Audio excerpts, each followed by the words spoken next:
students, welcome back to my class. Today we are doing the very important and the very first chapter of your syllabus and that is water. जैसा नाम से ही पता चलता है, this chapter tells about the importance of water, the conservation, पानी का संरक्षण कैसे किया जाए and the right utilization of water, पानी का सही प्रयोग कैसे किया जाए. Okay? So लेट नहीं होते हैं, see the very first para of your chapter.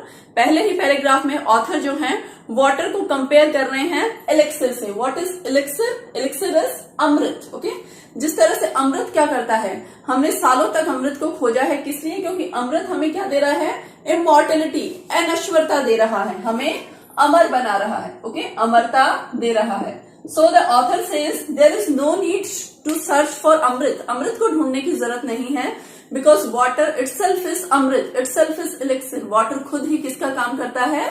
अमृत का. ओके, और पहले ही पैराग्राफ में वो आपको ये भी बताते हैं that water is the commonest of all liquids. ये सभी लिक्विड्स में सबसे कॉमन, सबसे साधारण है. ओके, लेकिन जब देखिए आप इस पूरे चैप्टर को पढ़ लेंगे तो लास्ट में ऑथर एक और पॉइंट प्रूव करते हैं कि कॉमन होते हुए, साधारण होते हुए भी वाटर जो है it is the most uncommon, सबसे असाधारण है. क्यों? क्योंकि इसमें इतनी सारी क्वालिटीज हैं, इतनी सारी इसकी कैरेक्टरिस्टिक्स हैं. ओके, तो इन सारी क्वालिटीज के बारे में ऑथर बात कर रहे हैं इस चैप्टर में. ओके, तो पहले ही पेज में वो आपको एक एग्जाम्पल देते हैं और बताते हैं कि किस तरह से वाटर हमारे लिए इम्पोर्टेंट है और किस तरह से वाटर हमारी लाइफ में डिफरेंस, अंतर लेके आता है. Okay, see what he says that I was standing at A point. मैं उस पॉइंट पे खड़ा हूं, उस लाइन पे खड़ा हूं जहां पर एक तरफ तो है लीबियन डेजर्ट. डेजर्ट आप समझते हैं, मरुस्थल. एक तरफ तो है लीबिया का मरुस्थल and on the second side दूसरी तरफ है वैली ऑफ नाइल, नील नदी. नाइल इज नील. नील नदी की घाटी आपने सुनी होगी. Where is it? कहां पर है ये? इजिप्ट में. इजिप्ट यानी मिस्र. ओके, तो मिस्र देश में जो नील नदी की घाटी है, एक तरफ वो है और दूसरी तरफ है लीबिया का डेजर्ट. अब डिफरेंस बता रहे हैं कि जो लीबिया का डेजर्ट है इट इज टोटली लाइफलेस. इसमें लाइफ नहीं है, इसमें जीवन नहीं है. Not a single SPAC of green. आपको ग्रीन कलर का एक स्पैक, एक छोटा सा धब्बा भी नहीं दिखेगा, यानी वहां पर कोई पेड़ पौधे, जीव जंतु नहीं है. There is no vegetation. यहां पर कोई वनस्पति, वेजिटेशन इज वनस्पति नहीं है. Okay, but on the other hand दूसरी साइड क्या है? नील नदी की वैली. इसके बारे में क्या कहते हैं? देखिए, it is teeming with life. Teeming with life, life से भरी हुई है, जीवन से परिपूर्ण है. Okay, the soil here is fertile. यहाँ की जो सॉइल है वो कैसी है? फर्टाइल है. फर्टाइल यानी उपजाऊ है. एंड आफ्टर दैट, उसके बाद the author tells you some details about Nile. Nile river जो है, नील नदी के बारे में कुछ डिटेल्स आपको बताते हैं कि जो नील नदी है अपना वाटर कहां पर ले जाती है, कहां पर जाकर मिलती है? मेडिटेरियन सी, भूमध्य सागर में. एंड ये अपनी जो पानी और जो इसके साथ में जो मिट्टी आ रही है वो मिट्टी कहां से लेके आ रही है? देखिए, एब्सीनिया के हाईलैंड से, एब्सीनिया की ऊंची भूमि से, और साथ ही साथ रिमोट सेंट्रल अफ्रीका से ये अपनी मिट्टी को लेकर आ रही है. और ये जो अपनी मिट्टी है, सॉइल है, इसको लाकर कहां पर छोड़ देती है? इजिप्ट में या नील नदी की घाटी में. और ये मिट्टी इतनी फर्टाइल है, इतनी उपजाऊ है कि ये जो पूरी की पूरी नील नदी की वैली है it is full of vegetation. किससे भरी हुई है? वनस्पति से. Okay, it is densely populated. यहाँ पर बहुत ज्यादा जनसंख्या है. और सिर्फ यही नहीं, इसके अलावा इजिप्ट की जो सिविलाइजेशन है, इजिप्ट की जो सभ्यता है, उसका विकास भी नील नदी के मुहाने पर हुआ है. Okay, next the author tells you that water, जिसको हमने सबसे कॉमनेस्ट लिक्विड मान लिया है, साधारण मान लिया है, उसे हम क्या करते हैं? अपनी एवरीडे लाइफ में फॉर ग्रांटेड ले लेते हैं, यानी उसका मूल्य हम नहीं समझते. हम इसे सिर्फ मान लेते हैं कि चलो पानी ही तो है. ठीक है, मान लेना यानी किसी चीज का मूल्य ना समझना. बट वाटर इतना इंपॉर्टेंट है कि इसने हमारी अर्थ की हिस्ट्री को, हिस्ट्री मीन्स इतिहास को शेप किया है. और साथ ही साथ अर्थ पे, इस पृथ्वी पर आज भी जो ड्रामा चल रहा है, जो जीवन चल रहा है, जो मनुष्य जीवित हैं, वो सभी किसकी वजह से? Only because of water. Okay, इसके बाद आपको ऑथर बता रहे हैं वाटर के बारे में कि वाटर जो है किस तरह से किसी भी प्लेस की, किसी भी जगह की ब्यूटी को ऐड करता है, उसकी ब्यूटी को बढ़ा देता है. वो आपको एग्जांपल देते हैं विलेजेस की कि आप गांव में जाइए, आप जब गांव में जाएंगे तो आप क्या पाते हैं, वहां पर पॉन्ड्स होते हैं। पॉन्ड्स आर तालाब होते हैं, छोटी छोटी स्ट्रीम्स होती हैं। स्ट्रीम्स मतलब छोटी नदियां या झरने होते हैं। तो ये दोनों ही चीजें आप देखेंगे कि बहुत ही ज्यादा सुंदर लगती हैं। इसी के साथ साथ आपको एग्जाम्पल दे रहे हैं किस चीज का, साउथ इंडिया के विलेजेस का, कि साउथ इंडिया दक्षिणी भारत में जो गांव हैं वहां पर पानी के लिए क्या करते हैं, बारिश का जो पानी आता है उसको इकट्ठा करने के लिए टैंक्स बनाए जाते हैं। ओके, तो ये जो रेन फेड टैंक्स हैं, यानी वो टैंक्स जो बारिश के पानी से भरते हैं, ये होते तो बहुत शैलो हैं। शैलो मतलब उथले, कम गहरे। ये टैंक्स बहुत ज्यादा गहरे नहीं होते। लेकिन ऑथर क्या कहते हैं, ये जो टैंक्स हैं इनको नेग्लेक्ट किया जाता है, इनकी देखभाल नहीं की जाती, इनकी मेंटेनेंस, इनकी मरम्मत नहीं की जाती। वरना ये जो टैंक है ये क्या है, वहां की agriculture. What is agriculture? Agriculture is कृषि। कृषि के लिए बहुत ज्यादा इंपॉर्टेंट है। वो आपको एग्जांपल दे रहे हैं मैसूर का, कि मैसूर जो दक्षिण भारत का एक बहुत इंपॉर्टेंट जगह है, वहां पर तो इन्हीं टैंक्स में, इन्हीं वाटर टैंक्स में क्या किया जाता है, राइस ग्रो किया जाता है, चावल उगाया जाता है।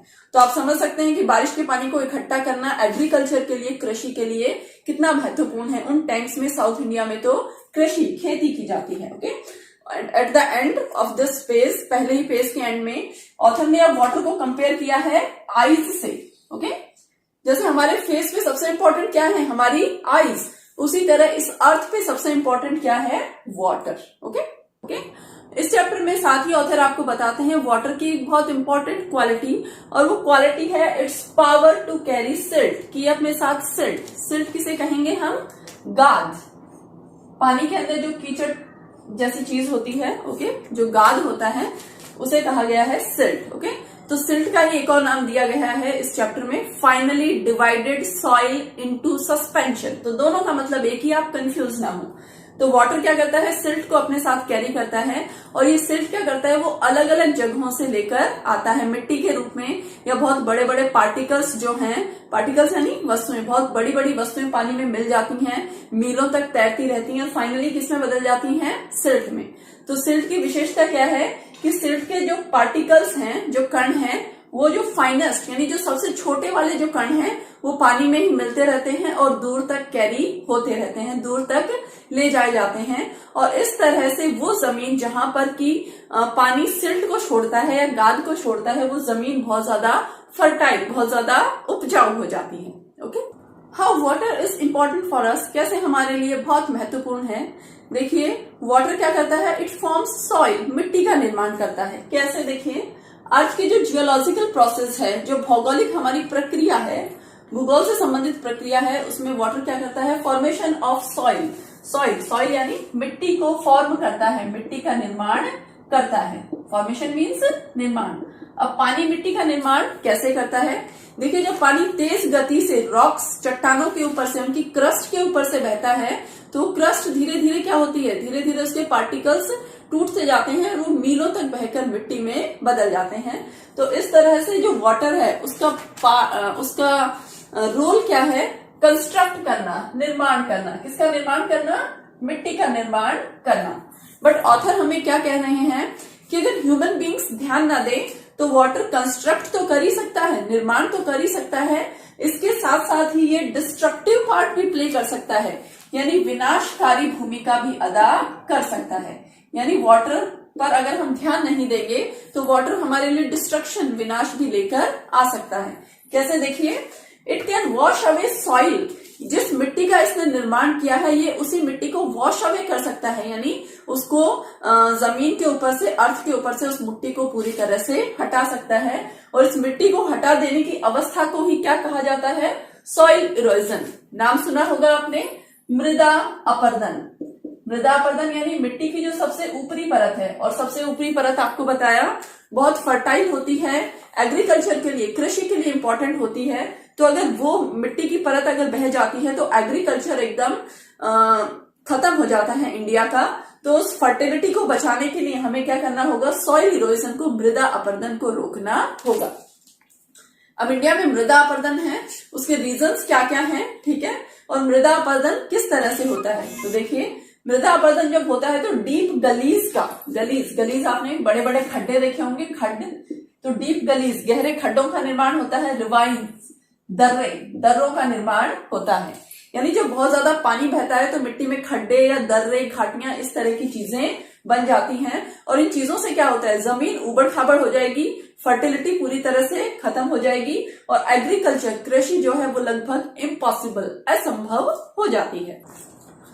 इसी चैप्टर में ऑथर बात कर रहे हैं कि वो कौन कौन से फैक्टर्स हैं, वो कौन कौन से कारण हैं जिनसे सॉइल इरोजन होता है। तो स्टेप बाय स्टेप हम एक एक कारण को देखेंगे, आप भी इन्हें जरूर याद करें।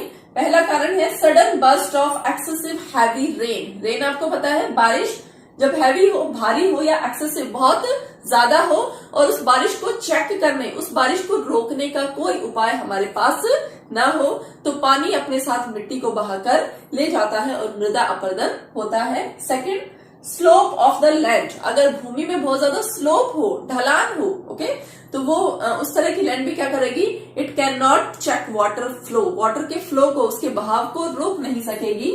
Removal of protective coat of vegetation. Vegetation आपको बताया क्या होती है, वनस्पति।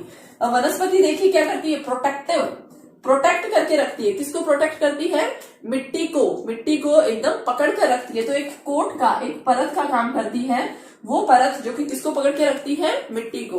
तो अगर हम इसी वेजिटेशन को, इस वनस्पति को रिमूव कर देते हैं, हटा देते हैं, पेड़ पौधों को काट देते हैं, तो रिजल्ट क्या होता है, प्रोटेक्टिव कोट हट जाएगी और उसके परिणाम स्वरूप मृदा अपरदन, सॉइल इरोजन होगा। Okay, next is रट्स। अगर रट्स बहुत ज्यादा है, रट्स मतलब खड्डे बहुत ज्यादा हैं, घाटियां बहुत ज्यादा हैं, कटाव मिट्टी में बहुत ज्यादा है, तो उससे भी मृदा अपरदन होता है।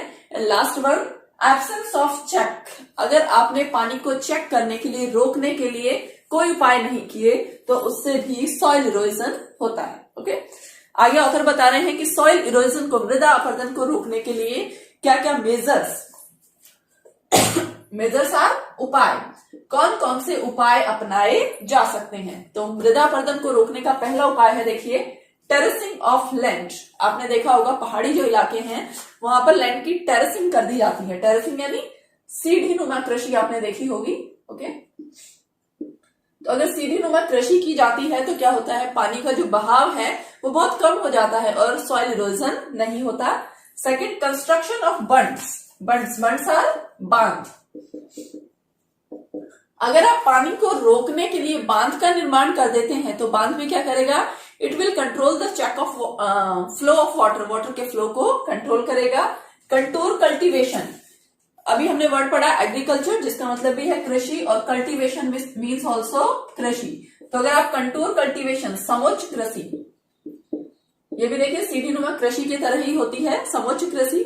तो अगर आप कंटूर कल्टीवेशन को बढ़ावा देते हैं तो उससे भी सॉइल इरोजन को रोका जा सकता है। And last one is appropriate vegetation. हमें वो वनस्पति लगानी चाहिए जो उस जगह के लिए अप्रोप्रिएट हो, उचित हो।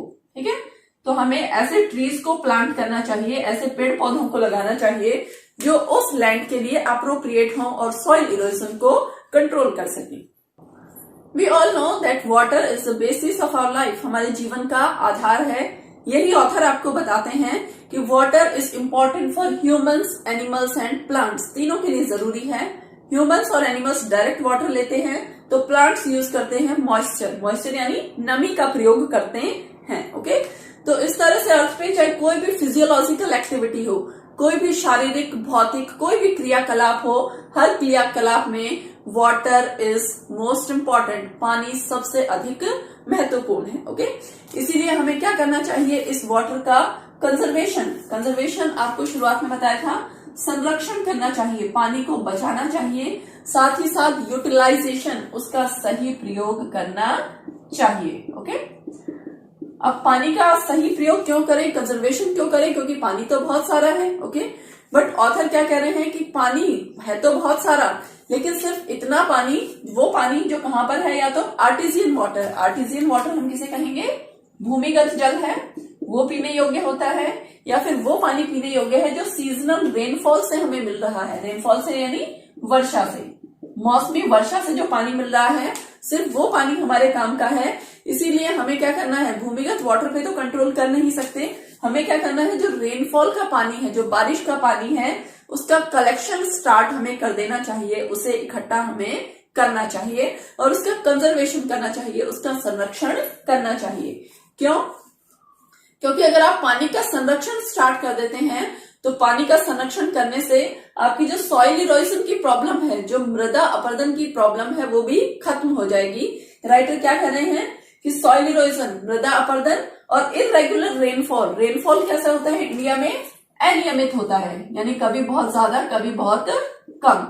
तो अगर आप सॉइल इरोजन को कंट्रोल करना चाहते हैं, मृदा अपरदन को कंट्रोल करना चाहते हैं और अनियमित रेनफॉल को भी कंट्रोल करना चाहते हैं, तो आप एक ही टेक्निक का यूज कर सकते हैं। डबल पर्पस, दो उद्देश्य आपके पूरे हो जाएंगे।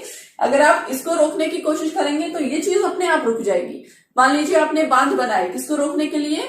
मृदा अपरदन को रोकने के लिए। और बांध में हम क्या कर सकते हैं? बारिश का पानी भी इकट्ठा कर सकते हैं। तो ये ऐसी टेक्निक्स हैं जो सॉइल इरोजन को भी रोक देंगी और साथ ही साथ इरेगुलर रेनफॉल की जो प्रॉब्लम है, पानी की शॉर्टेज, पानी की कमी की या अधिकता की जो प्रॉब्लम्स हैं, उनको भी सॉल्व कर देंगी।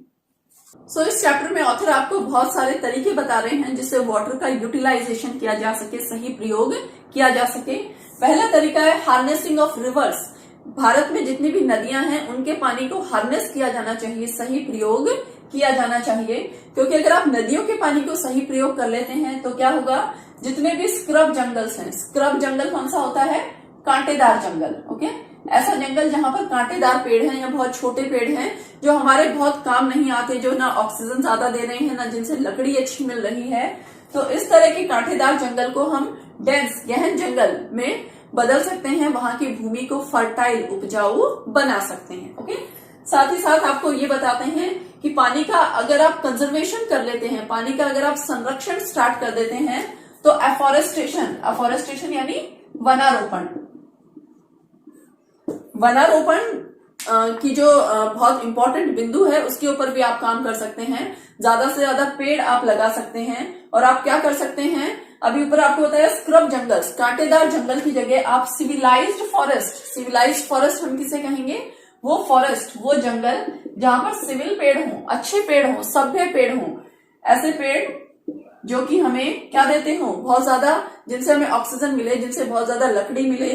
तो ये पेड़ क्या कर सकते हैं? आपके लिए वेल्थ यानी एक तरह से धन का काम करेंगे। ये आपको पॉल्यूशन फ्री भी बनाएंगे, प्रदूषण को भी दूर भगाएंगे। साथ ही साथ आपको क्या करेंगे? आपके कंट्री की जो सॉइल है उसको फर्टाइल बनाएंगे, उसको उपजाऊ बनाएंगे और साथ ही साथ आपको लकड़ी के रूप में या पत्तों के रूप में या जड़ी बूटियों के रूप में बहुत सारी वेल्थ, बहुत सारा धन आपको प्रदान करेंगे। ओके, तो अगर आप सिविलाइज्ड फॉरेस्ट लगा देते हैं तो उससे आप जो सॉइल इरोजन की समस्या है उसको चेक कर सकते हैं, उसको पूरी तरह से रोक सकते हैं।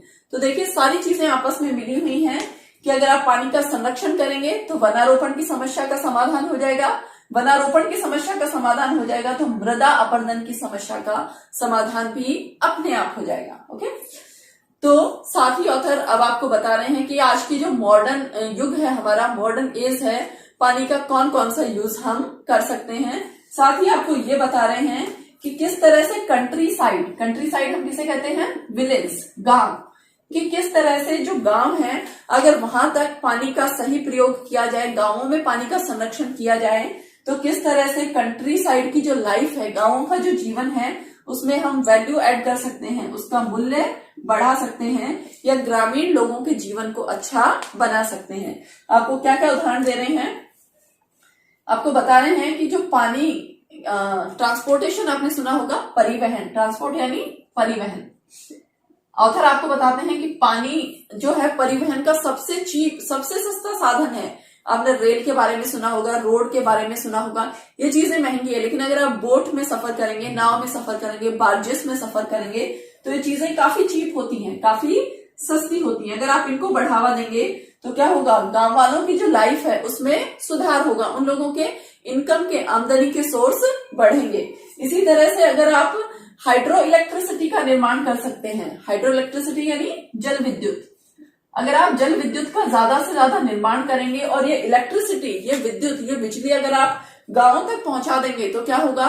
गांवों का डेवलपमेंट भी बहुत स्पीड से होगा, उनकी इकोनॉमिक कंडीशन, आर्थिक स्थिति अच्छी हो जाएगी, साथ ही साथ लोगों के जीवन की वैल्यू बढ़ जाएगी, उनकी इनकम अच्छी हो जाएगी। ओके, तो ये सारी चीजें ऑथर ने प्रूव कर दी हैं और चैप्टर के एंड में वो आपको क्या कह रहे हैं, वाटर इज द कॉमनेस्ट, सबसे कॉमन है, येट फिर भी इट इज द अनकॉमन, सबसे असाधारण है, साधारण होते हुए भी असाधारण है, क्योंकि इसमें अमेजिंग प्रॉपर्टीज हैं, इसमें इतनी सारी प्रॉपर्टीज हैं, इतनी सारी विशेषताएं हैं, इसके इतने सारे गुण हैं कि वाटर पे आप चाहे जितनी रिसर्च करो, हर रिसर्च कम है। तो वाटर का कंजर्वेशन कीजिए, सही यूटिलाइजेशन कीजिए, सही प्रयोग कीजिए, सॉइल इरोजन को रोकिए, यही सारी बातें ऑथर इस चैप्टर में कर रहे हैं। ओके, आज की बातें हम भी यहीं खत्म करते हैं, मिलेंगे नेक्स्ट वीडियो में एक नए चैप्टर के साथ।